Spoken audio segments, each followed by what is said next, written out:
Hello student, welcome to our YouTube channel commerce proficiency. आज की class में cover करेंगे कंसेप्ट डंपिंग का। इसे लास्ट क्लास में मैंने कवर किया था। कंसेप्ट इफेक्ट क्या होता है, प्राइस डिस्क्रिमिनेशन क्या उसके बेनिफिशियल इफेक्ट हैं और क्या उसके हार्मफुल इफेक्ट हैं। अगर अभी तक आपने लास्ट क्लासेज नहीं देखी, देखिए ताकि आपकी स्टडी में कंसिस्टेंसी बनी रहे। अगर अभी तक आपने मेरे यूट्यूब चैनल कॉमर्स प्रोफिशिएंसी को सब्सक्राइब नहीं किया, सब्सक्राइब कीजिए और बेल आइकन जरूर प्रेस कीजिए ताकि जब भी मैं वीडियोस अपलोड करूं सबसे पहले नोटिफिकेशन के पास जाए, आप वीडियोस को सबसे पहले देखकर आपकी स्टडी बूस्टअप हो। डंपिंग में क्या होता है कि डंपिंग एक स्पेशल टाइप की प्राइस डिस्क्रिमिनेशन फॉर्म होती है जिसके अंदर एक मोनोपोलिस्ट क्या करता है कि अपने डोमेस्टिक मार्केट में तो प्रोडक्ट का रेट हाई रख देते हैं और फ़ॉरेन वाली मार्केट में उसी प्रोडक्ट का जो प्राइस होता है वो लो रख देता है ताकि वहाँ पे फ़ॉरेन मार्केट के अंदर वो compete कर सके वहाँ के जो कंपिटिटर्स हैं। तो यहाँ जो फ़ॉरेन मार्केट के अंदर परफेक्ट कंपटीशन पाया जाता है जबकि डोमेस्टिक मार्केट के अंदर मोनोपोली पाई जाती है, जिस कारण से जो प्राइस डिस्क्रिमिनेशन जो कर पाता है एक मोनोपोलिस्ट। तो एक्सप्लेनेशन कवर करते हैं। कहते हैं डंपिंग जो एक special form of price discrimination होता है। इसका मतलब क्या होता है कि जो सेलिंग किया जाता है प्रोडक्ट फॉरेन मार्केट के अंदर वो तो लो प्राइस पे किया जाता है, डोमेस्टिक मार्केट के अंदर जो प्रोडक्ट सेल किया जाता है वो हाई प्राइस के ऊपर किया जाता है। इस केस में जो मोनोपोलिस्ट होता है वो दो टाइप की मार्केट का जो फेस करता है। डोमेस्टिक मार्केट जहाँ पे वो एग्जिस्ट कर रहा है, फॉरेन मार्केट होते हैं जो डोमेस्टिक के अलावा जहाँ पे उसने सप्लाई करना होता है आउटसाइड डोमेस्टिक टेरिटरी। तो यहाँ पे domestic market over which he has a monopoly control, domestic market के अंदर तो उसकी मोनोपोली है, जबकि जो फॉरेन मार्केट होती है he is to compete with other seller, तो वहाँ पे उसको कम्पीट करना होता है दूसरे सेलर के साथ। Accordingly he can charge higher price in domestic market, तो वो डोमेस्टिक मार्केट के अंदर तो हाई रखता है रेट को, लेकिन फॉरेन मार्केट के अंदर वो क्या करता है कंपेटिव लो प्राइस रखना पड़ता है उससे, क्योंकि वहाँ के कंपटीटर को उसके कम्पीट करना पड़ता है, जिस कारण से लो प्राइस रखना पड़ता है फॉरेन मार्केट में। Dumping is resorted to with a view to achieving several objective, तो यहाँ पर जो डंपिंग की जाती है बहुत सारे ऑब्जेक्ट्स होते हैं जिनको अचीव करने के लिए की जाती है, जैसे कि compete करना जो उसके प्रतिद्वंदी होते हैं फॉरेन मार्केट के अंदर, एडवांटेज लेना जो इंक्रीजिंग रिटर्न का, लॉ ऑफ इंक्रीजिंग रिटर्न का फ़ायदा लेना, क्योंकि जब लार्ज स्केल पे प्रोडक्शन किया जाता है तो वहाँ पे लॉ ऑफ इंक्रीजिंग रिटर्न के कारण जो डिमिनिशिंग कॉस्ट हो जाती है, जिससे बेनिफिट रहता है लार्ज स्केल पे प्रोडक्शन करने का मोनोपोलिस्ट को। To create demand for his product in foreign market के अंदर अपने प्रोडक्ट की डिमांड को क्रिएट करना। To get rid of the surplus stock of the product, तो जो सरप्लस स्टॉक बच गया यानी कि जो डोमेस्टिक मार्केट के अंदर सप्लाई नहीं हो पाया स्टॉक, और सरप्लस स्टॉक को मोनोपोलिस्ट ने फॉरेन मार्केट के अंदर सप्लाई करके जो प्रॉफिट ले लिया। To take advantage of the difference in the elasticity of demand, तो यहाँ पे इलास्टिसिटी ऑफ डिमांड डिफरेंट होती है जब दो मार्केट के अंदर, तो वहाँ पे मोनोपोलिस्ट बेनिफिट उठाता है प्राइस डिस्क्रिमिनेशन करके। तो किस तरीके से प्राइस और आउटपुट को डिटरमाइन किया जाता है डंपिंग के अंदर कवर करते हैं। इसे कहते हैं कि जो प्राइस और आउटपुट डिटरमाइन किया जाता है डंपिंग में, इसको एक्सप्लेन करेंगे हम डायग्राम की हेल्प से। तो इसको ड्रॉ करेंगे इस अजम्पशन के साथ कि यहाँ पे दो मार्केट हैं, एक है डोमेस्टिक मार्केट, एक है फॉरेन मार्केट। तो जो फर्म है डोमेस्टिक मार्केट के अंदर मोनोपोली एंजॉय कर रही है, जबकि फॉरेन मार्केट के अंदर परफेक्ट कंपटीशन को फेस कर रही है।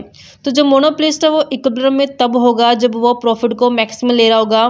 प्रॉफिट मैक्सिमम कब होंगे, जब उसका टोटल मार्जिनल रेवेन्यू इक्वल आ जाएगा मार्जिनल कॉस्ट के। डायग्राम की हेल्प से इस कंसेप्ट को समझते हैं। डायग्राम ड्रॉ करते हैं। हमारे पास ये ओ वाई एक्सिस है, ये हमारे पास ओ एक्स एक्सिस है, तो यहाँ पे ओ एक्स एक्सिस है और ये ओ वाई एक्सिस है। ओ वाई एक्सिस पे हम लेके चलेंगे कॉस्ट को, रिवेन्यू को और प्राइस को। ओ एक्स एक्सिस पे लेके चलेंगे हम आउटपुट को। हमने अभी कवर किया कंसेप्ट कि फॉरेन मार्केट के अंदर परफेक्ट कंपटीशन पाया गया है। परफेक्ट कंपटीशन में क्या होता है, इस तरीके से जो एवरेज रेवेन्यू मार्जिनल रेवेन्यू दोनों इक्वल होते हैं, तो यहाँ पे परफेक्ट कंपटीशन के जो एवरेज रेवेन्यू और मार्जिन रेवेन्यू कर को ड्रॉ करते हैं। तो यहाँ पे जो परफेक्ट कंपटीशन होता है, तो यहाँ पे ए आर फॉरेन मार्केट के लिए डिनोट किया गया डब्ल्यू से, इक्वल है मार्जिनल रेवेन्यू फॉरेन की, क्योंकि फॉरेन मार्केट के अंदर क्या है परफेक्ट कंपटीशन है। परफेक्ट कंपटीशन में एवरेज रेवेन्यू इक्वल होता है मार्जिनल रेवेन्यू के। ये कंसेप्ट हमने कवर किया था जब हमने परफेक्ट कंपटीशन के बारे में पढ़ा था। लेकिन जो डोमेस्टिक मार्केट है, डोमेस्टिक मार्केट के अंदर क्या मोनोपोली, तो जहाँ मोनोपोली होती है तो वहाँ पे मार्जिनल रेवेन्यू एवरेज रेवेन्यू दोनों ही अलग कर्व होते हैं यहाँ पे। तो इसको हम डिनोट करते हैं इस तरीके से। मोनोपोली के केस में ये एवरेज रेवेन्यू कर्व है डोमेस्टिक मार्केट का और ये मार्जिनल रेवेन्यू कर्व है डोमेस्टिक मार्केट का। तो इस तरीके से हमने लिया कि ये हमारे पास मार्जिनल रेवेन्यू डोमेस्टिक को एच से नोट किया गया है और इसी तरीके से एवरेज रेवेन्यू है ये हमारे पास डोमेस्टिक मार्केट का। अब मार्जिनल कॉस्ट क्या करते, कट करके जाएगी।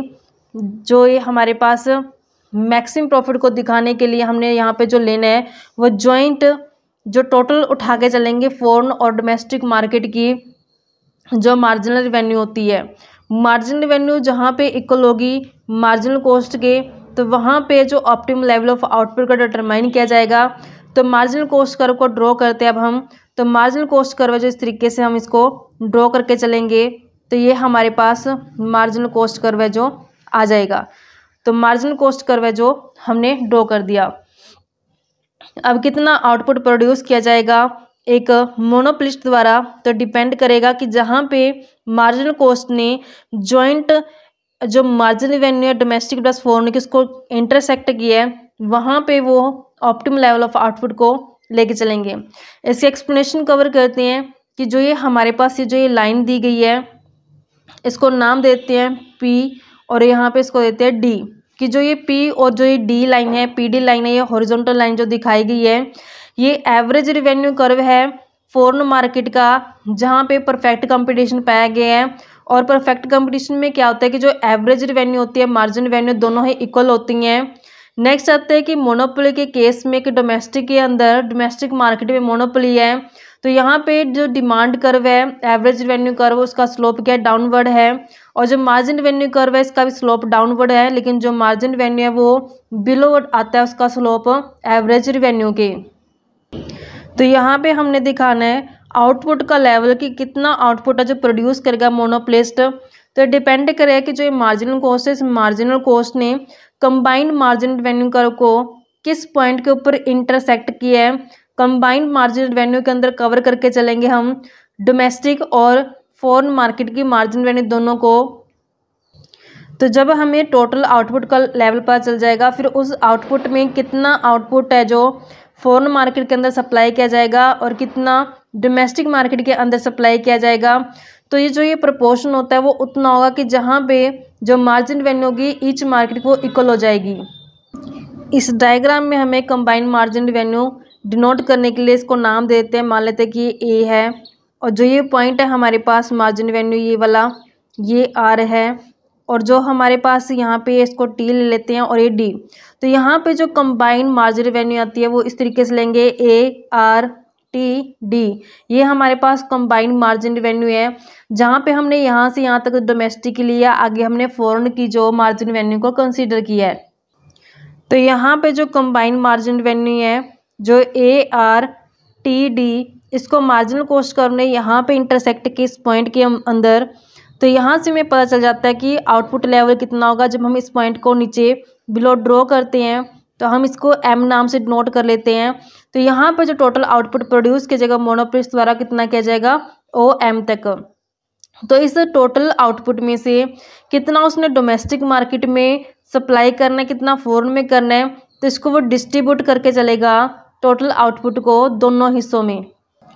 तो यहाँ पे इस टोटल आउटपुट को इस तरीके से डिवाइड कर लिया जाएगा मोनोपोलिस्ट द्वारा। तो यहाँ पे इतना आउटपुट सप्लाई किया जाएगा डोमेस्टिक मार्केट में। तो जब हम इसको ड्रॉ करते हैं तो इस तरीके से ये हमारे पास एल है इस प्राइस पे, यहाँ पे एवरेज रेवेन्यू को यहाँ पे टच किया तो ये हमारे पास ले लेते हैं जो इसका प्राइस नोट करते हैं हम इसको P1 से। तो यहाँ पे ओ एल क्वान्टिटी ओ P1 प्राइस पे सप्लाई की जाएगी एक मोनोपोलिस्ट द्वारा डोमेस्टिक मार्केट में। और जो बाकी बच गया क्वांटिटी का लेवल है कितना बचा हमारे पास यहाँ पे जो एल एम ये सप्लाई किया जाएगा फॉरेन मार्केट में पी प्राइस पे। अब हमने देखा कि जो ओ एल आउटपुट सप्लाई किया गया डोमेस्टिक मार्केट के अंदर ओ पी पर P1 प्राइस पे, तो यहाँ पे क्वांटिटी कम है, प्राइस रखा गया हाई डोमेस्टिक मार्केट में।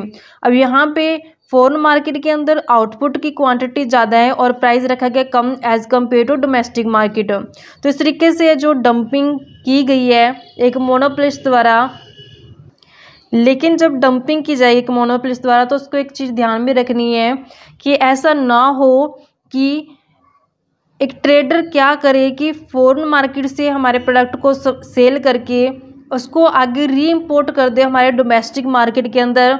इतना कम प्राइस है जो नहीं रखना चाहिए एक मोनोपोलिस्ट को। तो इस चीज़ को रोकने के लिए ध्यान में रखते एक मोनोपोलिस्ट की प्राइस है जो इनफ हो कि जो दूसरा ट्रेडर है जो बेनिफिट ना ले पाए एक मोनोपोलिस्ट की डंपिंग का। जिस तरीके से हमारे पास ये कंसेप्ट बनता था बच्चों, आई होप कि आपको क्लियर हो गया होगा। नेक्स्ट क्लास में हम कवर करेंगे टॉपिक कि डिफरेंस क्या बनता है सिंपल मोनोपोली और डिस्क्रिमिनेटिव मोनोपोली के बीच में। ऐसी रेगुलर क्लासेस देखने के लिए आप मेरे यूट्यूब चैनल कॉमर्स प्रोफिशिएंसी को सब्सक्राइब, लाइक और शेयर करें। बेल आइकन जरूर प्रेस करें ताकि जब भी मैंने वीडियोस अपलोड करूं सबसे पहले नोटिफिकेशन आपके पास जाए, आप वीडियोस को सबसे पहले देखकर आपकी स्टडी बूस्ट अप हो।